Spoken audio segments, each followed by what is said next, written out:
এ জমিন আমার আল্লাহর, এ জমিন আসমান আমার আল্লাহর। এ জমিনে মানুষ আল্লাহর গোলামি করবে, ইয়াজিদের গোলামি করতে দেয়া হবে না। হোসাইন এই ঈমানের আগুন নিয়ে গেলেন যে জমিনের মানুষ গোলামি করবে কার? ইয়াজিদ সহ কোনো মানুষ মানুষের গোলাম হতে পারবে না। কুফার মানুষ ইয়াজিদের গোলাম হতে চলছে, এখান থেকে শৃঙ্খল ভঙ্গ করে মানুষকে আল্লাহর গোলাম বানাইতে হবে। হোসাইন চলে গেলেন, ঘটনা অনেক বড় লম্বা, হৃদয় বিদারক। সেখানে যাই হলো, আমি আপনাদের থেকে সহজ কথায় বলতে চাই, এই যে কয়েকজনের নাম বললাম, বড় পীর আব্দুল কাদের জিলানী, খাজা মঈনুদ্দিন চিশতি আজমিরি, এরপরে কুতুবউদ্দিন বখতিয়ার কাকি, বাইজিদ বুস্তামি, এই যে যত নাম বললাম, হোসাইন রাদিয়াল্লাহু তাআলা আনহু, এরা কি সবাই দাড়িবিহীন ছিলেন? তাই হোসাইন রাদিয়াল্লাহু আনহুর ভক্তরা, তোমরা দাড়ি নেই কেন?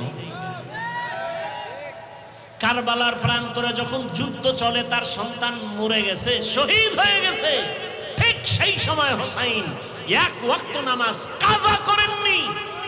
হোসাইনের ভক্তদের জিজ্ঞাসা করি, তোমরা নামাজ পড়ো না কেন? মুহররমের 10 তারিখ রহমতের নবী রোজা রেখেছেন, আশুরার দিনে তোমরা রোজা রাখো না কেন? নবী রোজা রাখছেন, উম্মতকে বলছেন 2টা রোজা রাখবা, 10, 11 বা 9, 10, উম্মত কেন রোজা রাখো না?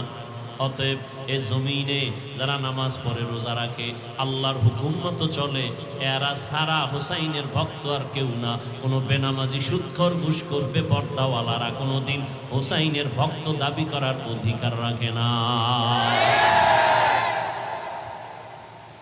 হোসাইন রাদিয়াল্লাহু আনহুর কারবালার যুদ্ধের সূত্র, মানুষ হবে আল্লাহর গোলাম, মানুষের গোলাম না।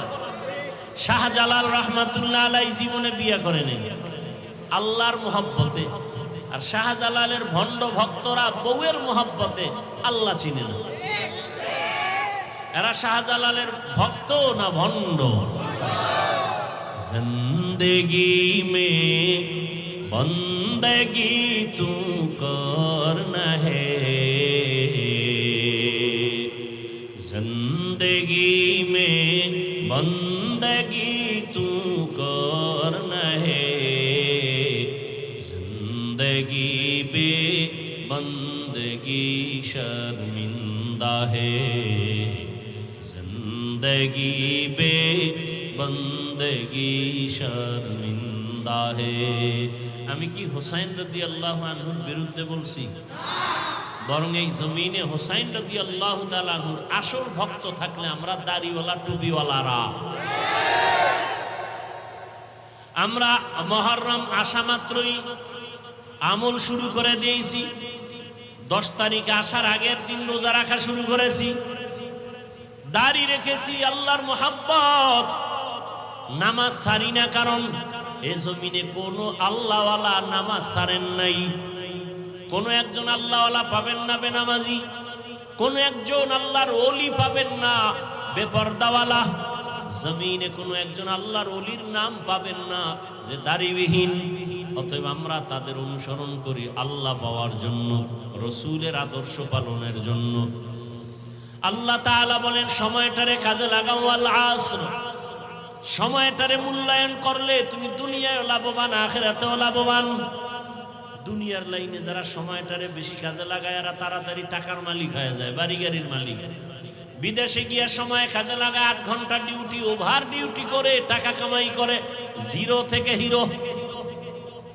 আর যারা সময়টারে কাজে লাগায় না, বাবার টাকা চুরি করে, মায়ের টাকা চুরি করে, মোবাইল চালায়, সারা রাত দরজা বন্ধ করে মোবাইলে গুনাহ করে, ওদের দুনিয়া বরবাদ, আখিরাত তো আগেই বরবাদ। ঠিক নেই?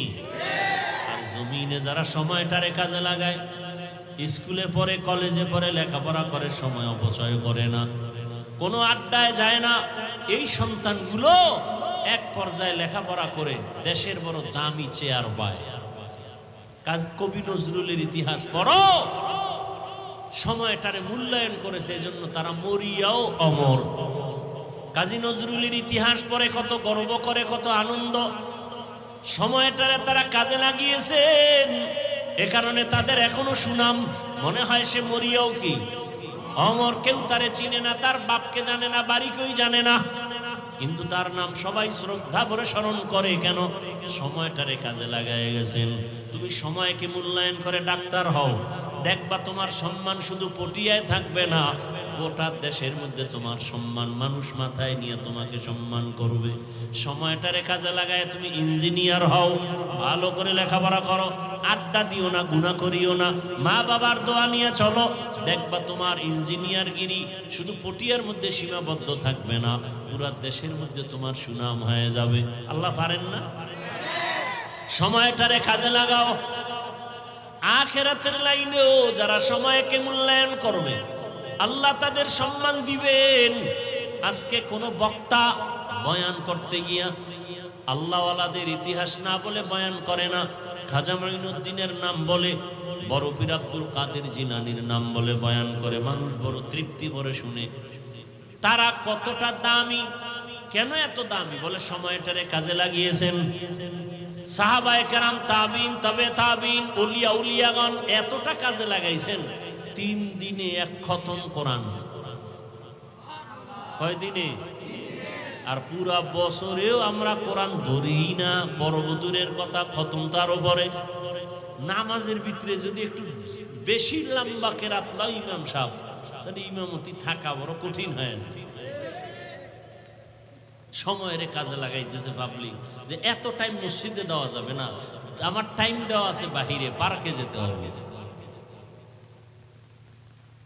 3 দিনে 1 খতম কোরআন শেষ করে ফেলছেন, কিভাবে সম্ভব? এক রাতে 300 রাকাত নফল পড়ছে এক রাতে।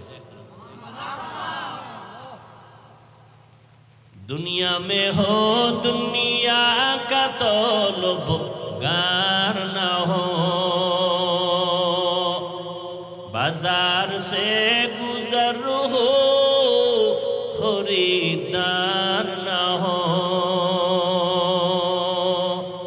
ये दुनिया एक मिसले कागज फूल है, ये दुनिया एक मिसले कागज फूल है, जिंदगी में बंदगी तू करना है, जिंदगी बे बंदगी शर्मिंदा है, जिंदगी बे बंदगी शर्मिंदा है।